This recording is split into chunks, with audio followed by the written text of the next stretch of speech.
Hey everyone, and welcome back to another Tesla weekly video for today. I hope you're all having a wonderful weekend so far. By the way, thank you to the two newest members. I really appreciate your support. Now, Tesla, another week, another struggle of a week for this stock.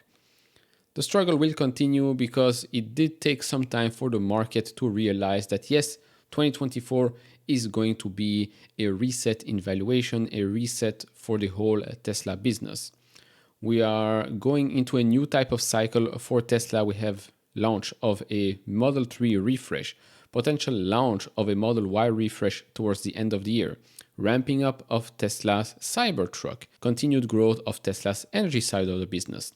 Overall EV demand across the board is a bit slower than expected. Rates are going to stay higher than expected for a longer period of time. The Tesla Semi still nowhere to be seen. We're going to talk about some reports later in this video. Then of course FSD, nobody really knows how to value that. No analyst wants to value that. Then with regards to the humanoid robot, that's a whole other story as well.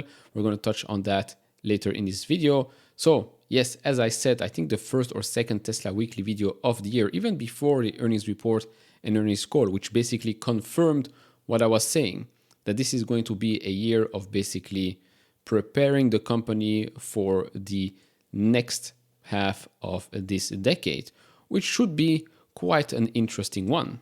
Launch of a Model 2, FSD, humanoid robot. Now, of course, the humanoid robot, I don't think we're going to see a huge launch anytime soon, but in the second half of this decade, for sure. So the market has to reflect that right now. It has to reflect some weakness in the business. I was very surprised that the stock was holding up over $200 for as long as it did. Tesla themselves did not really provide any full year guidance, right? When it comes to the growth of the deliveries, so on and so forth. That to me was already an indication, okay, the market will heavily punish this stock. No, the bleeding was extremely slow.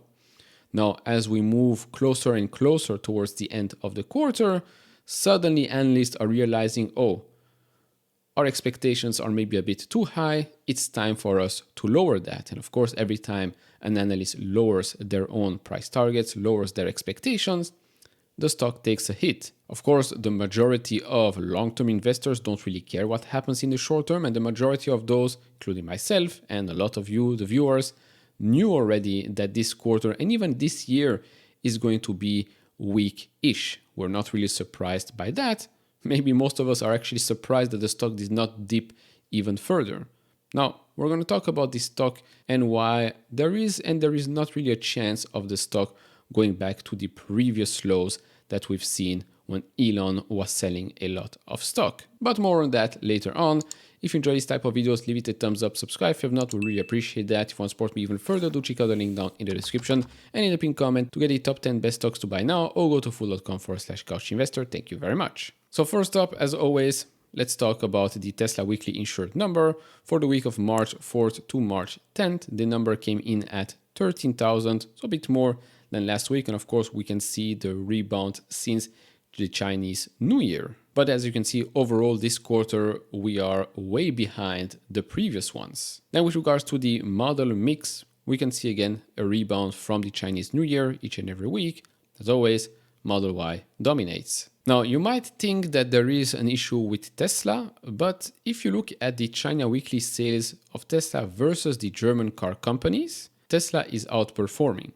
Now, that's not the whole thing. The whole story here is that despite Tesla outperforming, there's a clear indication of some weakness here, right? Compare this week and the last 2 weeks, let's say, to what we used to see back at the end of 2023. Sales are much lower right now. So, like I said, I do think there is a shift-ish in sentiment when it comes to EVs, buying EVs right now. The momentum is just not there. Or they're just looking towards buying much cheaper models than what the likes of Teslas and the other German automakers are offering. Could very well be. Then moving into Europe, we've got some good news, let's say, with regards to Sweden and Switzerland.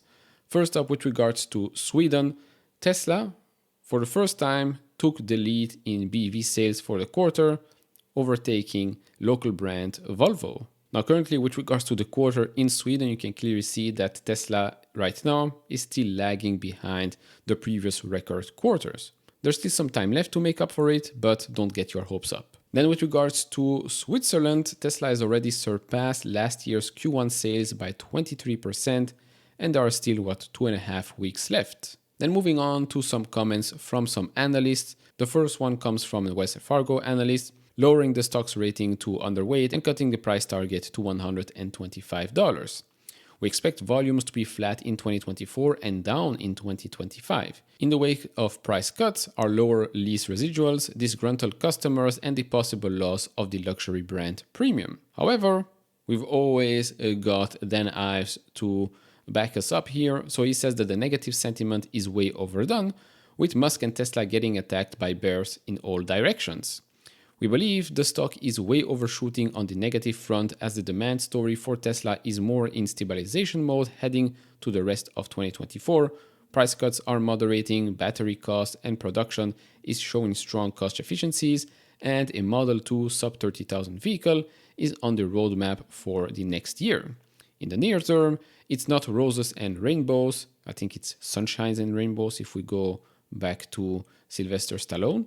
With demand sluggish for 1Q, the Berlin arsenal shutdown, and noise around the Musk compensation package. That said, we believe the risk-reward is extremely compelling at these levels, with the AI story and full self-driving making major strides at Tesla, and in our opinion represents a valuation that could exceed $1 trillion in the next chapter of the Tesla growth story plays out in the field. He then puts out here a couple of points for the board with regards to the compensation plan, etc., etc. If you want to look at that, just pause the screen. And I agree with Dan Ives, we don't always agree, but yes, sometimes we do. Now, in my opinion, it's always much better to buy a stock when there is a lot of noise, when expectations are extremely low, when the business itself, you can see margins, EPS, stuff like that, are in a down cycle, and so the stock reflects that. I know that the business will reaccelerate. I know that sunnier days are ahead. How do I know that? Well, I've been studying this company for quite a long time, and I know what's ahead, or at least I know what can expect ahead. I know there's going to be difficulties in the coming quarters, but I rather buy near the lows. I don't know where the bottom is. I don't really care, but I rather buy in these types of environment than buy when the stock was close to $400, peak margins, peak everything. Right now, the upside is much higher than before. Of course, do share your thoughts down in the comments below. Then moving on to the next analyst note, or should I say blog post. As always, Adam Jonas is here with another comment. This time, more specific with regards to autonomous vehicles and the robot. So our industry discussions suggest Elon Musk is spending increasing amount of time focused on Optimus. Our $330 price target for Tesla is comprised of auto hardware, auto-related software and services, and energy-related businesses.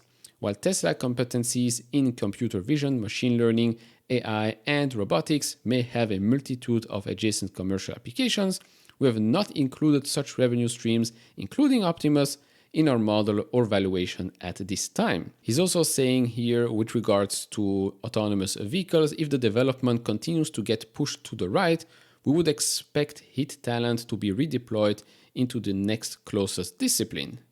Controlling those negative headlines making incidents in autonomous cars is proving to be more difficult than many expected. Cherry-picking from the thousands of the most repetitive, boring, and dangerous human tasks may prove to be far easier with humanoid robots on a factory line, warehouse, or kitchen than with autonomous cars on public roads. And I cannot agree more. The way towards solving full self-driving means that, lots of cars on the road, right? All of those testers are already on the road. Every time there is a crash and a semi-hint that the driver might or might not be using Tesla FSD, autopilot, you name it, it takes a hit. The reputation takes a hit. And let's say Tesla solves it. I don't know when. Let's say they solve it. It's going to take quite a while for it to be regulated and to be released into the wild to everyone. Not just in the United States, Probably going to start in the United States and then Europe. Europe loves regulation, so let's see when that gets released. Now, with regards to the Optimus, the humanoid robot, way easier, right? It's not in the public roads. No, it's inside factories, and inside factories today you already have thousands and thousands of robots working autonomously. Way easier, in my opinion. So I 100% agree with him on that. But of course, it's going to take some time until they solve it all and then manufacture this at scale. Moving on to some more positive news, and that comes out of India. In a big win for Elon Musk Tesla, India to lower EV import tax if $500 million is invested. Now, while this headline sounds extremely bullish for the company, because we know there have been some talks whether or not Tesla will open a gigafactory or a megapack factory in India, I'll explain just a bit why we shouldn't celebrate just yet. So companies that meet the investment and manufacturing requirements will be allowed to import a limited number of EVs at a lower tax of 15% on cars costing $35,000 and above. That's way better than the current tax of 70 or 100% on imported cars and EVs depending on their value. Now, the problem here is that, well, under the new policy, which is effective immediately, EV imports at a lower tax rate will be allowed for a maximum of 5 years and the total number will be capped at 8,000 a year. Basically, this is a good start, but this is a drop in the bucket, right? What is it? 8,000 a year for 5 years, 40,000? It's really nothing significant. And to be honest, if you want a player like Tesla to invest heavily in your country, what will those 8,000 do right now? Not that much.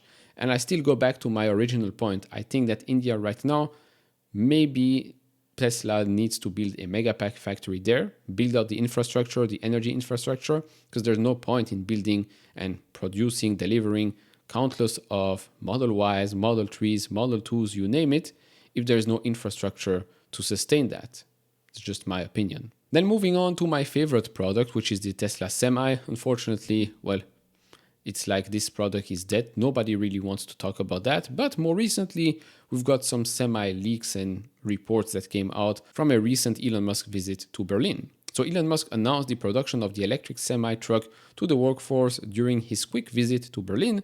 The Tesla boss suspects bigger forces were behind the arson attack a few days ago. He says here, I think, by the way, this is translated from German, I think it makes sense to produce the Tesla semi-truck in Europe at Giga Berlin, said Elon Musk, according to a video recording available to Handelsblatt. Musk also said he's aiming for a high volume production by the end of 2024. Of course, this is now currently being developed in Nevada and in small numbers.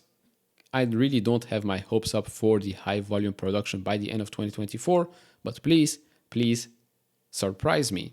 And now with regards to it being built in Berlin, I really don't see that happening anytime soon. I think the ramp up will happen first in North America, and then whenever they figure everything out, they will move it to Berlin after the expansion there. So yeah, probably in the back half of this decade. And so, last thing here is the graph. The good news is that right now, with regards to RSI, the stock is oversold. The bad news is that it is a bit in no man's land, even though, yes, previously it is true that the stock rebounded around this area as well after it dropped to $153 or so. But if we zoom out even more, we can see that previously this was a top back in September of 2020. Maybe right now could be a support. Remains to be seen. But then looking at the weekly, it becomes a bit more apparent that yes, maybe 160 could be a support area, as we've seen here back in April of 2023. RSI is very low, but not oversold on the weekly. Now, my reasoning behind not really revisiting the $100 area is because this period right here is when Elon Musk was selling heavily because of the X acquisition. Without him selling billions of dollars worth of shares, I don't really think we would have ever seen $105 or so. So right now, I don't really see how we go this low unless next quarter is a complete disaster. But like I said, in my opinion, everyone is already mentally prepared for a weak quarter. Maybe the market is playing games with us because it is Tesla, because it is an election year, you name it, because it is Elon Musk, compensation package, you name it. Maybe they're waiting for that earnings report and then drop the hammer, slash it. I mean, the stock will be down 20, 30%, who name it. We've seen crazier things happen. I'm not saying this will happen. I'm just saying those are the possibilities. On the flip side, suddenly Elon Musk can come out in the earnings call, be extremely excited, and suddenly flips the whole thing around. Could very well be. Again, long-term investors should look at the business and not the stock price. If the business is doing well, stock price is lower, great. It's the best combination. The business is not doing well, stock price will go lower, and then we'll just have to wait and see until we get some positive commentary. That's all. That's all I've got for you today. Of course, do share your thoughts down in the comments below. I know it's a bit longer than usual, but I had a lot to say. There was a lot to talk about. Definitely go in the comments and have some discussions. If you enjoy this type of videos, leave it a thumbs up, subscribe if you have not, and I'll see you all in the next one. Bye-bye.